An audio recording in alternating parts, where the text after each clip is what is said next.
Our next topic is helping your child to be the best he can be by Dr. Susan Tan, our consultant child and adolescent psychiatrist. Dr. Susan, please.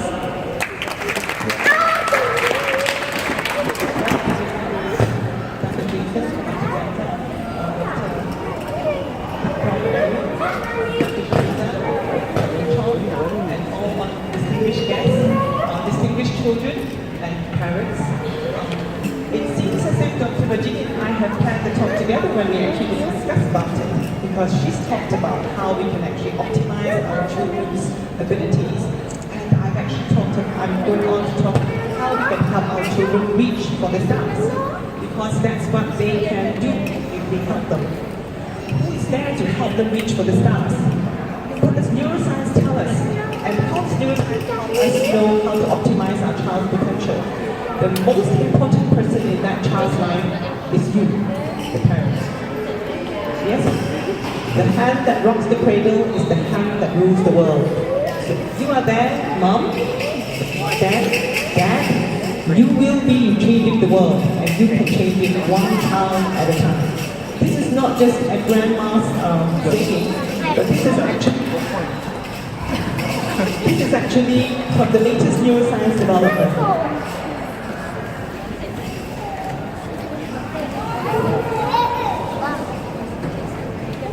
Sorry, technical error.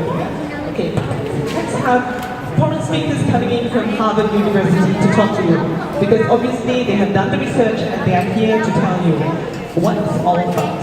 The very exciting thing about how you and I, as parents, can build our children's brains. Doesn't matter what disability they may have, but we can still make a difference. We can still optimize the 50 million brain cells that Dr. Manini is talking about to develop to the full.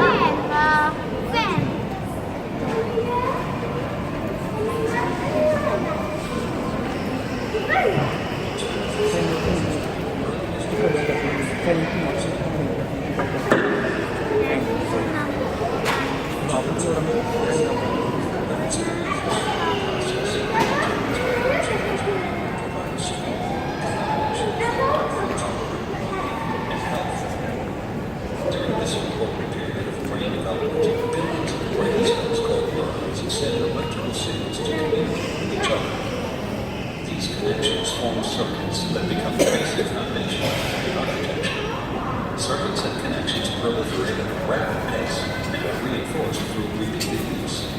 Our instinct is dependent by the data circuits and connections get more use. Connections that are visible grow stronger and more permanent.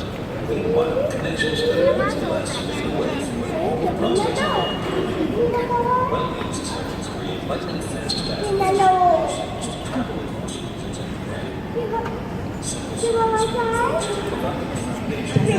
The point of the neurons. Do you notice that's a neuron? Thank you, Daniel. Through this process, neurons form strong connections to emotions, logic, language, these circuits become more efficient and connect to other areas of the brain rapidly. While they originate in specific areas of the brain, the circuits are interconnected. You can't have one type of skill without the others to support it. Like building a house, everything is connected, and what comes first forms a foundation for all that comes later.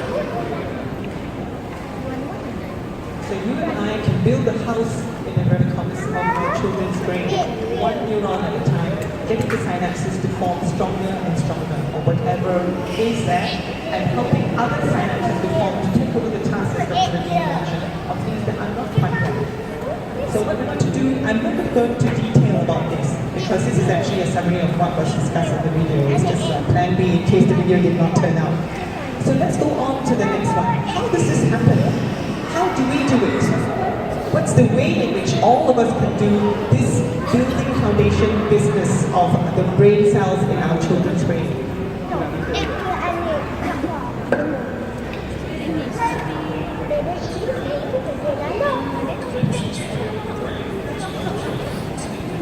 A little bit of the neurons that we saw just now.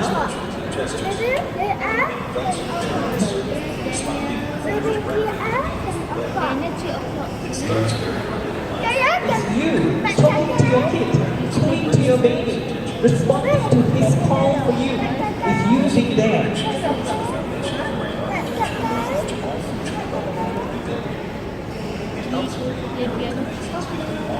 So moms, dads, you are powerful.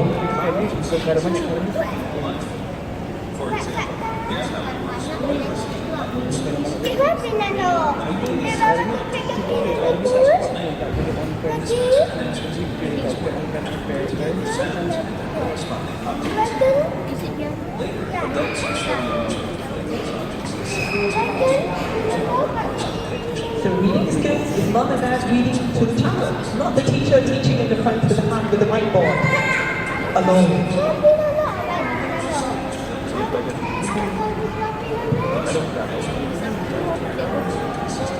It's your personal interaction with your child that helps learning develop. Confidence as well, all the way up to university. So moms and dads, this is very important, that serve and return interaction between you and your child is the key to all the rest of his development, the rest of his life. And it's not just learning how to talk to you, but learning how to learning about his environment and how to manage himself. As you can see, the number of brain cells increase in number. They are there, but they build in terms of the synapses and the interactions between one and the other. What happens? What can actually derail this whole process, this healthy building of the brain? When toxic stress comes into the picture, what is toxic stress?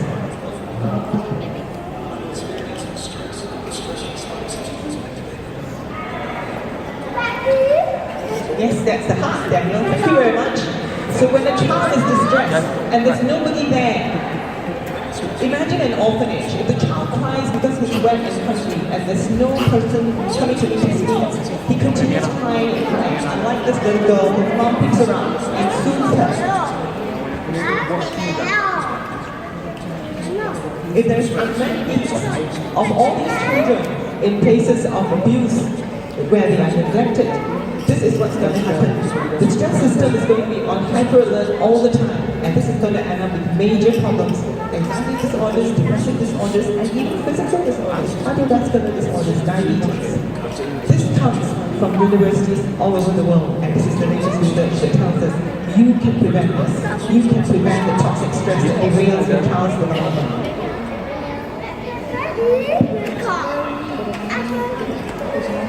How can he learn when his basic needs of love and care are not met?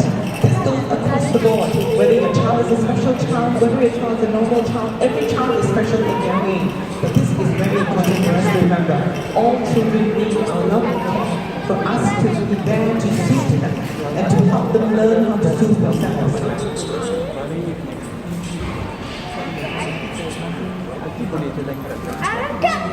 Once you reach that basic need, then the neurons start to grow. Before the basic needs, the neurons are too busy trying to sort out this severe stress state they're in.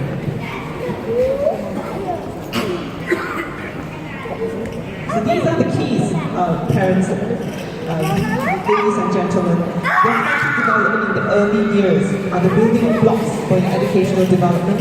Not just educational development in secondary school or primary school or university, but also economic productivity, responsible citizenship, lifelong health, strong communities, and it goes on to the next generation.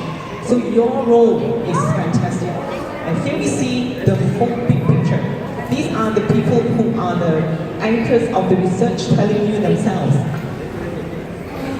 Dr. Shankov has done a lot of research in the Harvard University. We all know this. What happens in Dr. Bailey says pregnancy determines how children are.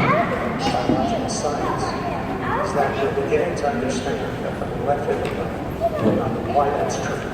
The biology of development relate experiences that we have in the hospital, our families, and the kinds of health experiences and developmental experiences that we succeed in long term. Advances in neuroscience and the biology of a very simple message that that's true. Thinking about policies for your children. That message is that early experience literally is built into our bodies, better or for worse. If that's stressors that are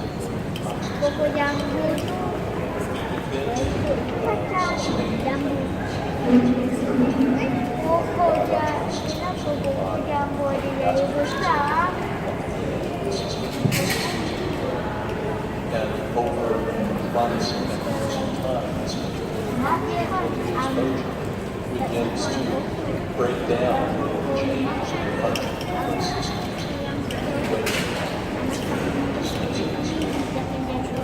Have had contenders against their lives and not have consistent parenting. So the keyword Will lack consistent parenting. show good emotional control, will have difficulty learning, and will show problems in health, increasing risk for obesity, diabetes, cardiovascular disease. Impact is also on physical health, not just on mental So health. the question then becomes, how do we influence the health of those young children? And there we know that there's a strong interaction between the underlying biology, the genetic makeup, and the environment. So extensive research from multiple perspectives leads us to identify three basic foundations of lifelong health that are right down in the chapter. The first is the environment. The first is you, stable, responsible We relationships. know that warm, responsive relationships are part of faith development. They're part of developing feelings of security, close attachment, and those translate into better health because they allow infants to develop all those other systems, including neuroendocrine and inflammatory responses and brain development that lead to better health. The second foundation of healthy development is a safe physical environment that promotes good health and protects children. Creating safe environments, built environments, play environments. One of these places is Adolescent City. We are living in a safe environment. Your kids can go to the park and be free. So we are putting that check on our checklist, whoever is actually here from Adolescent City. And then finally, a third foundation is nutrition. And there we're thinking not only of micronutrition, but also macronutrition, composition of diet, fat, protein, and so forth, but also the availability of food. One of the things we have learned, and the scientific evidence in this is quite clear, that where we live, learn, work, and play have a bigger impact on our health than what we do. Now, please don't misunderstand. Doesn't mean we don't want to see you, but we don't want to see you sick. We want to keep What you other well. factors that determine whether we are sick or healthy in the first place have to do with the opportunities for health in places where we spend most of our time. Our homes, our communities, our schools, our workplaces, and the policies in those places that make it easy or harder for us to live healthy lives. And in policy terms, that really points us in two directions. One is the extent to which we fortify the first line of support for children, which is in our families. But the second message is very clear that it's not just the family that provides a sense of protection for children. This is a much broader issue that is really community responsibility. So what Dr. Rajini is talking about community, schools. We have schools here, but we need to also cater for kids with special needs. For social interaction that brings parents and other residents together, that is beneficial for the kids. Exactly, some research suggests that's beneficial for the adults as well. Their engagement. We can think of other ways and other institutions, churches and religious institutions. Perhaps that's where Adolescent City wants to bring in libraries, and maybe the hospital can develop areas where parents can come together and do things together with their kids. Child wellness that clinics. provides support and nurture for the development of children. There are very few social policies that do not have some are obvious, child care, education, some are less obvious. This is for those parents who are in policy-making roles. Please take note. your role as a parent can be translated into good policies for other kids as well. Some of that may not be noticeable, like the extent to which zoning regulations are easier or more difficult for people to provide grocery stores and fresh vegetables. You notice we have this grocery stores in National City and no fast food Much jobs more as yet. any of these or all of these policy streams, addressing the fundamental challenge, which is how we can reduce the sources of diversity in children's lives so that we can reduce toxic stress they experience. There have been recent analyses that document that the cost to society of these crimes are enormous. If all Americans had a health of the college-educated Not just Americans, Malaysians and people who live in South City can have similar People opportunities. like to say that children's health is unbeatable, but until we really start to act on these ideas of the oldest part of life, we will not get to be a healthier population and a more prosperous society. So that's in brief, summarizing to you what role you can play, not just bringing up your child, nurturing him to the maximum of his potential, but how that can translate into his lifelong physical health and that of future generations as well. You parents are powerful.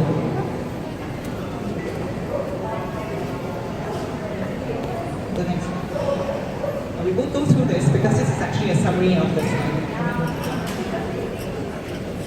Okay, toxic stress, we've gone through all this.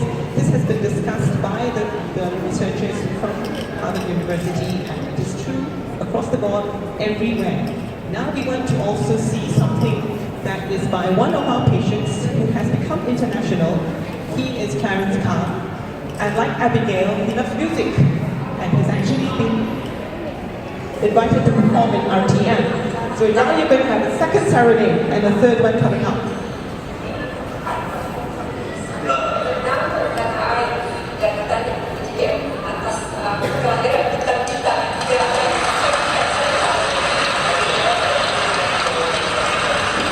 The pianist in the corner, waiting to start patiently.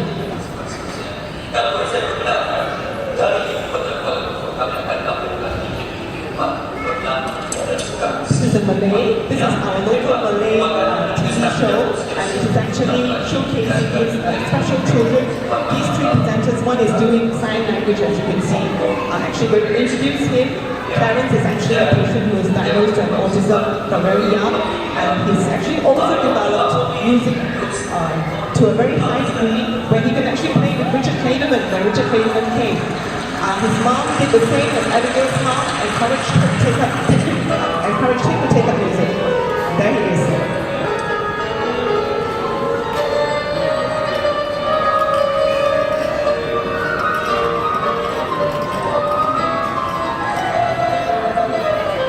This is from YouTube, so the video taking is copied by mom.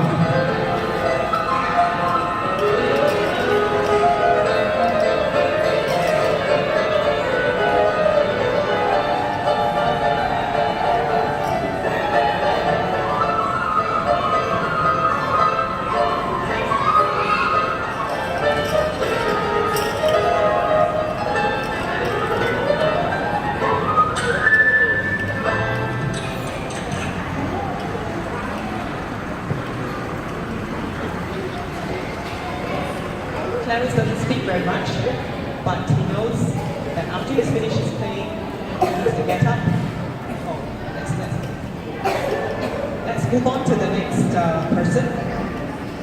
There is another patient, another young man called Umar, who also has similar talent, but his talent is in music. So these are Malaysian patients, Malaysian children who are with us diagnosed early. As Dr. Radini says, early intervention has helped them to reach the stars that you and I can't even achieve.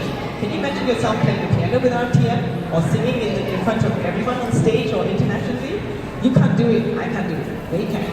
So therefore, we are no different from them. We're just different in terms of different talents and abilities. It's just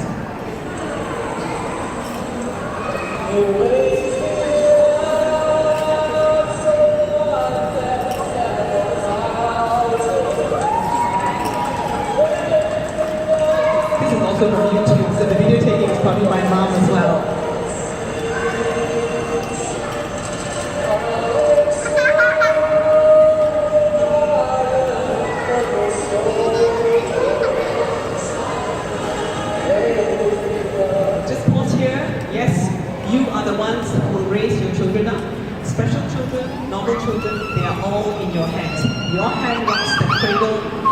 who will rule the world in time to come. So now you know what you can do to help your child reach for the stars. Thank you very much. I'd like to say a special thank you to Ms. Lina, who's helped me put the PowerPoints, to put the videos into the PowerPoints, which was a challenge to me. Thank you very much.